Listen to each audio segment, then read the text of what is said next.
Et si la méchanceté n'était pas ce que vous pensez? Et si, derrière chaque regard froid, chaque mot cruel, chaque acte de destruction, il n'y avait pas une volonté de nuire, mais une tentative de survivre?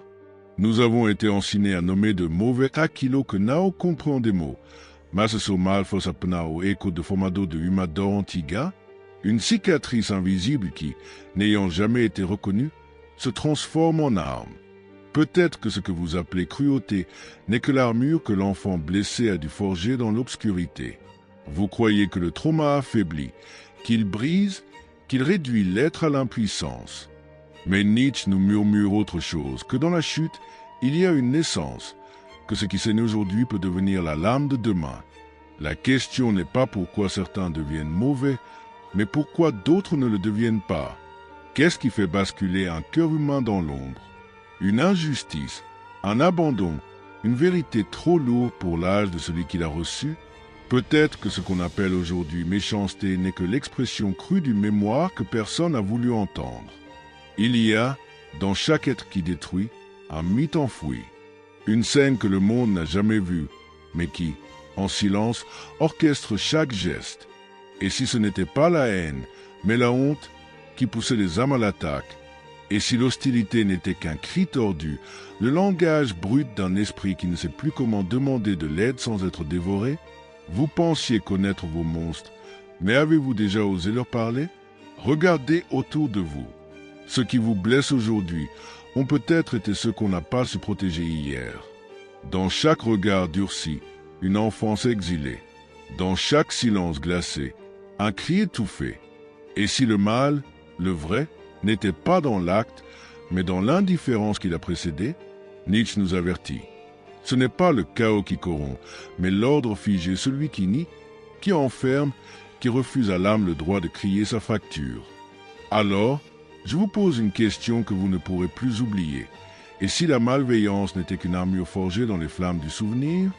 Une défense devenue offense, une douleur retournée contre le monde faute d'avoir trouvé refuge?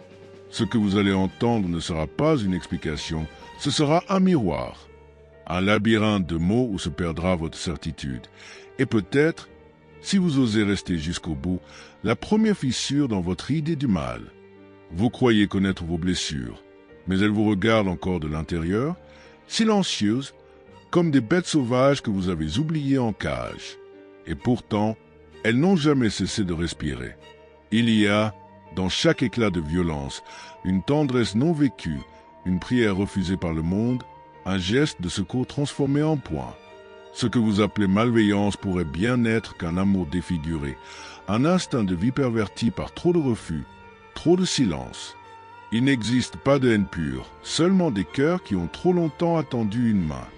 Et quand cette main ne vient pas, la rage devient langage, le venin devient mémoire. Car l'enfant qui n'a pas été entendu hurle encore, mais dans une langue que vous n'osez plus reconnaître.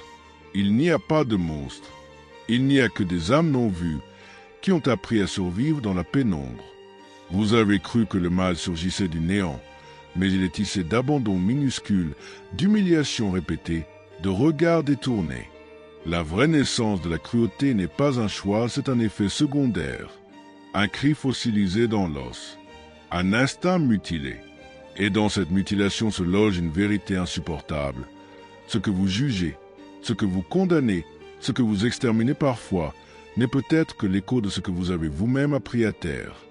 Il n'est pas rare que ceux qui punissent les plus durs soient ceux qui, en secret, répriment leur propre brutalité. La haine que nous projetons est souvent la haine que nous avons appris à contenir. Mais la chair humaine n'est pas une forteresse, elle fissure. Et dans chaque fissure, il y a un miroir. Regarde ton propre reflet. Vois combien de fois tu as serré les dents au lieu de pleurer. Combien de fois tu as ravalé la colère et transformé ton besoin en mépris. Nous sommes tous capables du pire, et c'est cette capacité que nous n'osons pas regarder en face. Alors nous la projetons sur l'autre, sur le méchant, sur le bourreau commode. Mais Nietzsche savait, l'homme fort ne nie pas son ombre, il la connaît, il danse avec elle. Le véritable courage n'est pas de refuser le mal, mais d'oser le traverser sans s'y perdre. Car ce que nous appelons parfois mal est une douleur mal orientée, une lumière refusée trop longtemps, une pulsion vitale devenue incendie faute de canal. Et chaque fois que nous jugeons, nous oublions. Oublier la blessure, c'est nourrir le masque. Et nourrir le masque, c'est préparer la prochaine tragédie. Mais écoute bien, la tragédie n'est pas inévitable. Elle se rejoue à chaque instant, dans les plis invisibles de notre humanité. Le mal ne se transmet pas comme une maladie, il se crée dans l'absence de témoins. Ce n'est pas la violence qui engendre la cruauté, mais l'oubli. L'oubli d'un visage, l'oubli d'un nom, l'oubli d'une douleur. Lorsque nous cessons de regarder en nous-mêmes, nous commençons à blâmer les autres. Et le blâme devient justice. Et la justice devient punition. Et la punition devient habitude. Jusqu'à ce que plus personne ne se souvienne d'où vient le premier cri. Nietzsche écrivait que l'homme préfère encore vouloir le néant que ne rien vouloir du tout. Alors il choisit la destruction pour se sentir vivant. Mais dans cette destruction, il n'y a pas de triomphe, seulement un écho qui appelle encore la lumière. Et maintenant, que reste-t-il? Une vérité nue, peut-être trop nue pour ceux qui n'ont jamais osé la toucher. Que chaque blessure non reconnue devient une arme. Que chaque tendresse interdite devient une morsure. Que l'ombre n'est pas une erreur, mais une conséquence.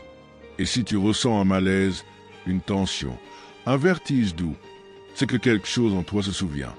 Ce n'est pas l'autre que tu viens de voir dans ce miroir, c'est toi. Ce n'est pas un monstre que tu as croisé, c'est une version possible de ce que tu aurais pu devenir. Et ce frisson qui monte dans ta colonne, ce n'est pas la peur du mal, c'est la reconnaissance silencieuse de ce que tu n'as jamais osé admettre, que le mal apparent n'est souvent qu'un cri d'amour déguisé, un appel muet d'une âme qui saigne encore sous les couches de peau. Et peut-être, maintenant, tu ne pourras plus détourner les yeux. Et peut-être maintenant, alors que le silence commence à se former entre les mots qui cessent, vous ressentez quelque chose qui n'était pas là au début. Un fil invisible, tendu entre ce qui a été révélé et ce qui demeure en ombre. Le mal n'a pas été ici pour vous effrayer. Il a été le miroir, l'écho oublié d'une vérité que vous portez depuis toujours. Vous pensiez être un observateur, mais chaque phrase vous a regardé en retour. Car ce n'est pas l'histoire de l'autre que vous avez entendue, c'est la vôtre déguisée. Rien n'a été expliqué, et pourtant quelque chose s'est déplacé. Une fissure fine dans vos certitudes, une lueur dans une pièce que vous n'osiez plus visiter. Vous comprenez maintenant que la blessure n'est pas l'opposé de la force, elle en est la matrice. Que celui que vous avez jugé comme mauvais pourrait être, sous une autre lumière, celui qui n'a jamais cessé de hurler sa vérité en silence. Le mal n'est pas une destination, mais une bifurcation. Et à chaque instant, nous sommes invités à choisir quel chemin laisser vivre en nous. Les monstres ne disparaissent pas quand on les fuit. Ils grandissent dans les coins sombres que l'on refuse d'explorer. Mais parfois, il suffit d'une seule étincelle de lucidité pour illuminer tout un abîme. Ce n'est pas la douleur qui nous détruit, c'est de croire qu'elle n'a aucun sens. Ce que vous avez vu ici ne vous quittera pas parce que ce n'était pas une idée. C'était un souvenir ancien, réveillé. Et peut-être que ce que vous nommiez méchanceté hier, vous l'appellerez mémoire demain. Alors, si une partie de vous sent que quelque chose a été touché, ne laissez pas ce moment s'effacer. Respirez-le, portez-le et demandez-vous, quelle douleur en moi cherche encore à se faire entendre par d'autres moyens? Peut-être qu'en l'écoutant, vous offrirez au monde ce que vous n'avez jamais reçu. Peut-être que la rédemption ne commence pas dans les actes, mais dans la reconnaissance. Et cette reconnaissance, aujourd'hui, c'est vous qui la tenez. Si ce que vous venez d'entendre a éveillé en vous ne serait-ce qu'un soupçon de vérité oubliée, alors ne le gardez pas pour vous. Commentez, partagez, abaissez le masque ne serait-ce qu'un instant, et rejoignez ceux qui osent regarder l'ombre sans la craindre. Car ce que nous bâtissons ici n'est pas une chaîne, c'est une constellation de lucidité. Abonnez-vous non pas pour suivre, mais pour incarner, pour que ce cri ancien devienne enfin parole.